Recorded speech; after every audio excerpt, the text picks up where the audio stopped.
السلام علیکم ورحمۃ اللہ وبرکاتہ۔ زیر ناف کے بال کتنے دن میں صاف کرنے چاہیے، یہ اس طریقے کا عنوان ہے، یہ اس طریقے کا ٹاپک ہے کہ جس کے اندر شرم اور حیا ہے۔ لیکن اگر شرم و حیا کو باقی رکھا جائے اور کھل کر باتیں نہ کی جائے تو پھر سمجھانا بہت مشکل ہو جاتا ہے۔ اس لیے شرم و حیا کے باوجود اس ٹاپک اور اس عنوان پر بات کرنا بہت ضروری ہے، اس لیے کہ بہت سے لوگوں کو اور عوام کو ایسے مسائل کا علم نہیں ہوتا، اور بہت سے لوگ ایسے مسائل معلوم کرنے میں جھجک محسوس کرتے ہیں، اور عورتوں کو تو ان مسائل کا علم ہی نہیں ہوتا، بلکہ بہت سی عورتیں ایسے مسئلے معلوم کرنے میں شرم و حیا محسوس کرتی ہیں۔ اس لیے ایسے مسائل کو اگر کھل کر نہ بیان کیا جائے تو بہت سے لوگ غلط راستوں سے اور غلط طریقوں سے ان چیزوں کو سیکھتے ہیں۔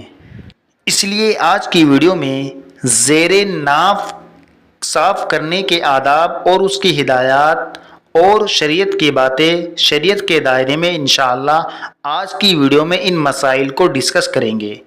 بہت سے لوگ سمجھتے ہیں کہ صرف اسلام نام ہے، نماز پڑھنے کا، روزے رکھنے کا، حج کرنے کا، قربانی کرنے کا۔ ایسا نہیں ہے، بلکہ یہ چیزیں بھی شریعت کا حصہ ہیں، یہ بھی شریعت کے احکام ہیں۔ شریعت نے جہاں ہمیں وضو کے، غسل کے، پاکی کے اور ناپاکی کے مسائل سے آگاہ کیا ہے، یعنی صاف صفائی ہمیں سکھائی ہے، اسی طریقے سے شریعت کے اور بھی بہت سے دوسرے احکام ہیں، جیسے نکاح ہے، طلاق ہے، عدت ہے، میت ہے، انسان کا کاروبار ہے، انسان کا بزنس ہے، کیونکہ آپ صلی اللہ علیہ وسلم پورا کامل دین لے کر کے اس دنیا کے اندر تشریف لائے تھے، اور آپ صلی اللہ علیہ وسلم نے ایک ایک چیز انسان کو سکھائی، اور شریعت کو مکمل کر کے آپ صلی اللہ علیہ وسلم دنیا سے پردہ فرما گئے۔ اس لیے ان چیزوں میں شرم و حیا نہیں کرنی چاہیے۔ زیر ناف کے بال کے سلسلے میں 3 پوائنٹ ہیں، ہم انشاءاللہ تینوں پوائنٹ کو کلیئر کریں گے۔ نمبر 1 مدت، یعنی وقت اور ٹائمنگ، یعنی کتنے دن میں اور کتنے وقت میں ہمیں ان بالوں کو صاف کرنا چاہیے۔ نمبر 2 ان بالوں کو صاف کرنے کا کیا طریقہ ہے، اور نمبر 3 کتنی مقدار میں ان بالوں کو صاف کرنا چاہیے، یعنی ان کی حد، ان کی لمٹ کتنی ہونی چاہیے، یعنی کہاں سے کہاں تک صاف کرنا چاہیے۔ پہلا پوائنٹ، یعنی کتنے وقت میں ہمیں ان کو صاف کرنا چاہیے۔ تو دیکھیے حدیث کا مفہوم ہے کہ 40 دن کے اندر اندر زیر ناف اور بغل کے بال اسی طریقے سے ناخن کو صاف کر لینا چاہیے۔ 40 دن کے بعد اگر کوئی ان کو صاف نہیں کرتا اور پھر نماز ادا کرتا ہے تو نماز مکروہ تحریمی ہوگی، اس لیے 40 دن سے پہلے ان کو صاف کر لینا چاہیے۔ ہو سکے تو ہر ہفتہ یا دوسرے ہفتے کے اندر ضرور صاف کرنا چاہیے۔ دوسرا پوائنٹ ہے ان کو صاف کرنے کا کیا طریقہ ہے۔ تو دیکھیے مردوں کے لیے بلیڈ کا استعمال بہتر ہے، اور بلیڈ بھی کئی طریقے کے مارکیٹ کے اندر آتے ہیں، جو بھی انسان کو جس کا بھی یوز کرنا آسان لگے اسی کو یوز کرے۔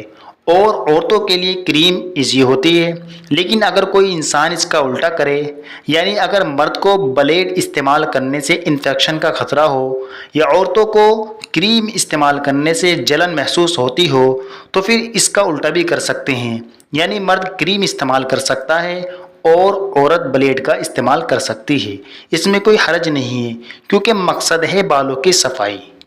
اور نمبر 3 یعنی بال کہاں سے کہاں تک صاف کرنے چاہیے۔ تو دیکھیے ناف یعنی سنڈی کے نیچے سے بالوں کو صاف کرنا چاہیے، لیکن اگر کوئی یہ خیال کرے کہ اگر ہم سنڈی کے نیچے سے، ناف کے نیچے سے بالوں کو کاٹیں گے تو پھر زیادہ بال کاٹے جائیں گے، تو پھر بہتر طریقہ یہ ہے کہ جب انسان اکڑو بیٹھتا ہے، یعنی جب انسان فارغ اور فریش ہونے کے لیے ٹوائلٹ میں بیٹھتا ہے یا اس کے علاوہ بیٹھتا ہے تو پیٹ کے نیچے ایک شکن آتی ہے، یعنی ایک شل پڑتا ہے پیٹ کے نیچے اور شرم گاہ سے اوپر، تو وہاں سے نیچے بال کاٹ لینے چاہیے۔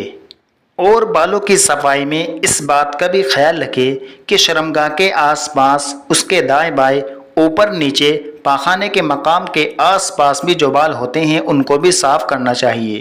ہمیں ان باتوں کو سننے اور سمجھانے میں شرم محسوس ہوتی ہے، لیکن یہ تمام باتیں مسائل کی کتابوں میں تحریر ہے۔ علماء کرام نے یہ مسائل لکھے ہیں، یہ اسلام کا حصہ ہے، اس لیے ان مسائل کو سیکھنا چاہیے اور دوسروں کو سکھانا چاہیے۔ اللہ تعالیٰ کہنے اور سننے سے زیادہ عمل کی توفیق عطا فرمائے۔ مزید اسلامک ویڈیوز کے لیے ہمارے یوٹیوب چینل کو سپورٹ کیجیے اور سبسکرائب کیجیے۔ شکریہ۔ السلام علیکم ورحمۃ اللہ۔